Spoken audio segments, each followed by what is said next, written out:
Welcome to the Deep Dive. Today, we're digging into something our AI analysis flagged as pretty significant in how we humans tick. It's called predictive alarm response, or PAR.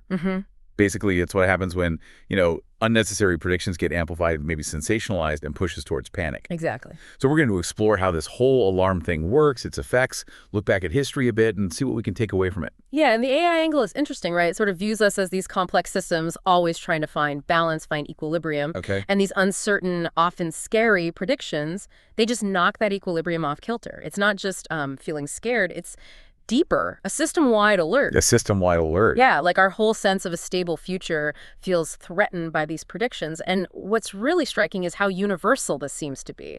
It taps into, core survival stuff. Okay, so let's get into the nuts and bolts then. Yeah. What actually triggers this predictive alarm response? What's the core mechanism? Well, it's really about how these predictions mess with our sense of what's normal, what to expect.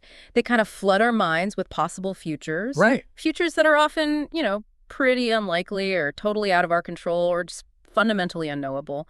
We generally like having some mental map. Yeah, even a vague one. Exactly. And these unnecessary predictions just muddy the waters. It's like trying to navigate with the GPS that's constantly glitching and feeding you bad info. It puts a lot of stress on the system. So this isn't just a little bit of worry then, it sounds more significant. Oh, absolutely. It's a state of heightened arousal across the board, a real spike internally. How so? Physiologically, the body gears up, heart rate climbs, stress hormones like cortisol flood the system. Cognitively, our focus just narrows right down onto the threat. Leads to racing thoughts.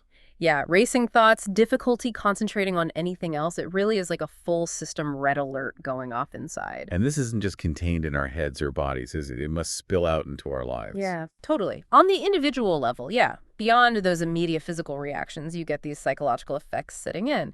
Intrusive thoughts might keep popping up, concentration tanks, and that background hum of unease, if it goes on long enough, well, that can unfortunately contribute to longer-term stress-related illnesses. Wow. It can even mess with our decision-making in completely unrelated parts of life. Well, we're social animals, right. So how does this scale up? Communities, society? That's a really key point. Alarm can be contagious. If one person reacts strongly, it can almost validate the fear for others nearby. Like a chain reaction. Kind of, yeah. It can build and amplify, leading to collective anxiety, sometimes even, what looks like mass hysteria. And our shared culture, our past experiences, they act like a lens. How do you mean? They shape how we interpret new alarming predictions. They can either crank up the volume on the alarm or maybe dampen it down a bit. What about areas like the economy? Feels like we're constantly swimming in predictions. They're good, bad, indifferent. Oh, the economy is a perfect example. Think about it. Alarming predictions, even if they're just speculation, can seriously erode confidence. Right. And if people lose confidence, they spend less, businesses invest less, and suddenly you might actually cause the downturn that was predicted. A self-fulfilling prophecy. In some ways, yes. And the flip side is true, too. Wildly optimistic predictions, if they're not based on anything solid, can inflate bubbles that eventually pop.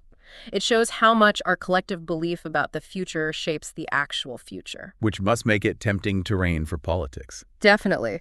There's a clear potential to leverage this PAR for political gain. You emphasize alarming, maybe uncertain future scenarios. Immobilize support or push an agenda. Precisely.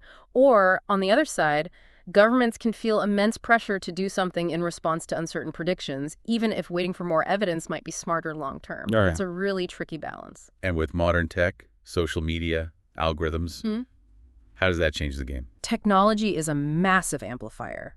Digital platforms, the algorithms behind them, they often prioritize engagement. And sensational stuff gets engagement. Exactly. So alarming predictions, which are often sensational, tend to get boosted. Things can spread much faster and wider now, triggering PAR on a scale we probably haven't seen before. It sounds very 21st century, but you mentioned history. Have we seen this kind of thing before? Oh, absolutely. History's full of examples. Think about all those millennial panics over the centuries, predictions the world was ending on such and such a date. Right, people selling everything. Exactly. Huge social disruption based on totally unfounded prophecies. Or during plagues or wars, Rumors and dire predictions often fueled scapegoating, social breakdown, fear driving terrible actions. Any specific famous examples?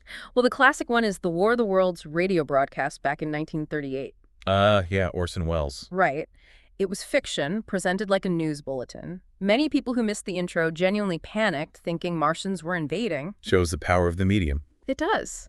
And it highlights a pattern.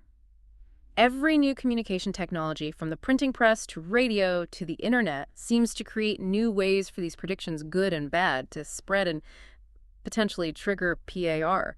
So let's switch to biology. What's actually happening inside our heads and our brains when we encounter these alarming predictions?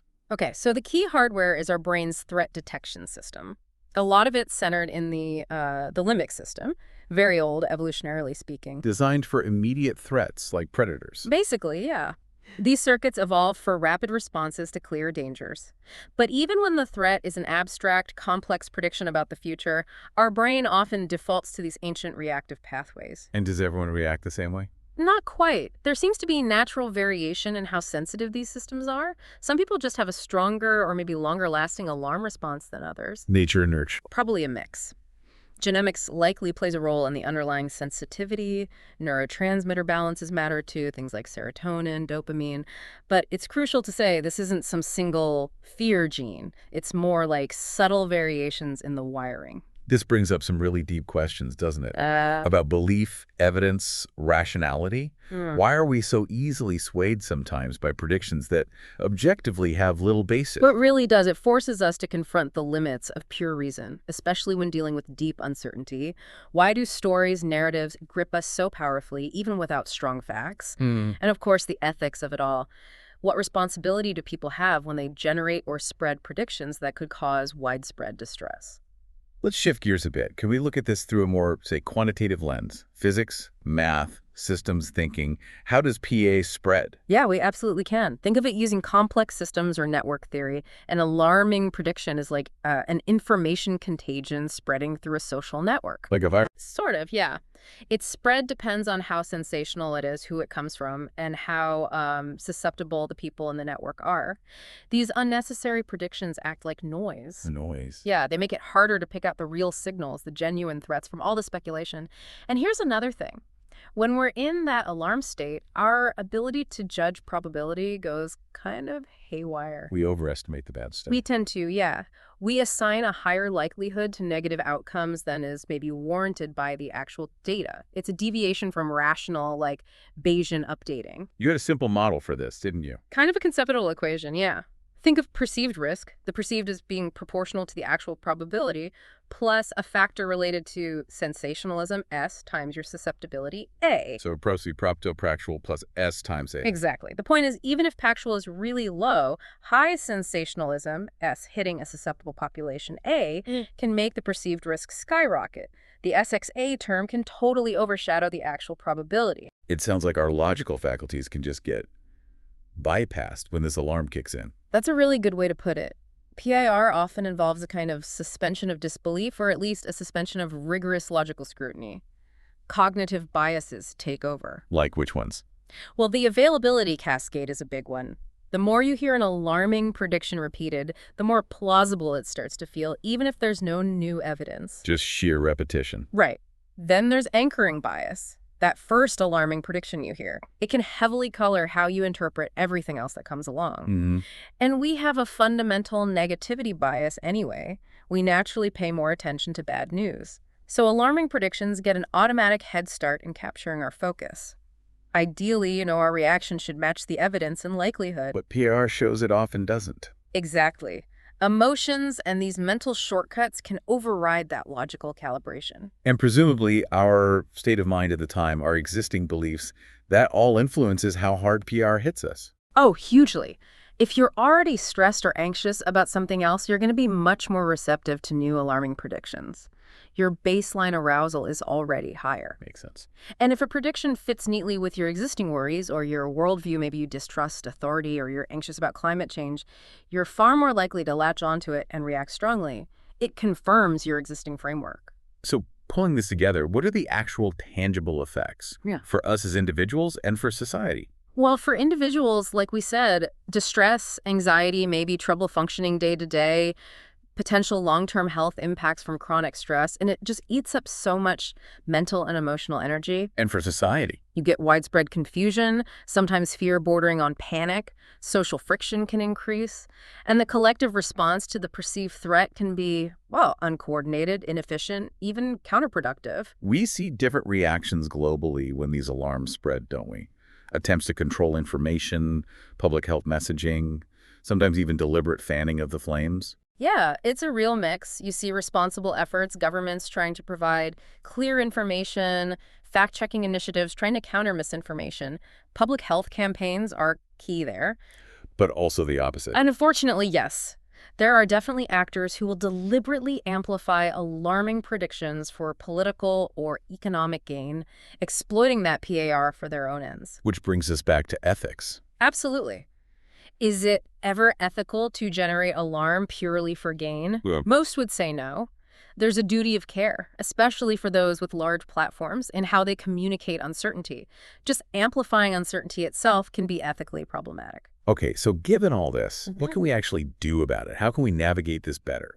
Mitigate the unnecessary panic? There are definitely strategies. A big one is improving what you might call prediction literacy. Understanding probability better. Yeah, understanding probability, uncertainty, how predictions are even made.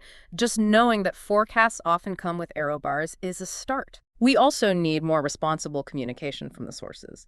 Using probabilistic language, this is likely, there's a chance, rather than definitive statements when things are uncertain. Makes sense. What else? Strengthening our own cognitive resilience. Learning to spot our own biases, that availability cascade, the negativity bias, and consciously pushing back against them. Easier said than done sometimes. True. Improving our information hygiene is key too. Being critical of sources, asking where did this come from, what's the evidence, identifying stuff that's clearly designed to be sensational. And trust. Crucial. Fostering trust in reliable, credible sources, scientific bodies, reputable news organizations is essential. If we don't know who to trust, we're much more vulnerable to PAR. You also mentioned some interesting calculations, or at least concepts, around alarm spread and duration. Yeah, more theoretical ideas. One is the attentional premium of alarm, because alarming stuff grabs our attention so effectively. It gets shared more. Right. It creates a feedback loop, gets attention, gets shared, gets more attention. We could even think about an alarm factor, all after. That boosts the probability of sharing. And the half-life. The half-life of panic. It's a conceptual way to think about how long collective alarm lasts before it starts to decay, maybe halve in intensity. Factors like counter-information or just time passing without the bad thing happening would influence that decay rate. So let's try and wrap this up. What's the big picture takeaway from this deep dive into predictive alarm response? I think the core insight is that unnecessary predictions cause alarm not just through simple fear, but through the sheer disruption of uncertainty. Yeah. That uncertainty hits our deep-seated alarm systems, and then sensationalism and our own cognitive biases just pour fuel on the fire. The AI view of it as a disruption of equilibrium in us, as complex systems, feels quite fitting. And it's clearly not a minor thing. It ripples out everywhere, individual lives, society, economy, politics, technology. And history shows it's always been with us, just maybe turbocharged now. Absolutely. It's pervasive. So maybe the final thought for you, the listener, is this. Given how much we're bombarded with predictions today, how can you cultivate more awareness of your own potential predictive alarm response? What strategies can you develop to assess potential futures a bit more rationally, a bit more calmly? It feels like a pretty vital skill for navigating the world we live in. This is DigitView.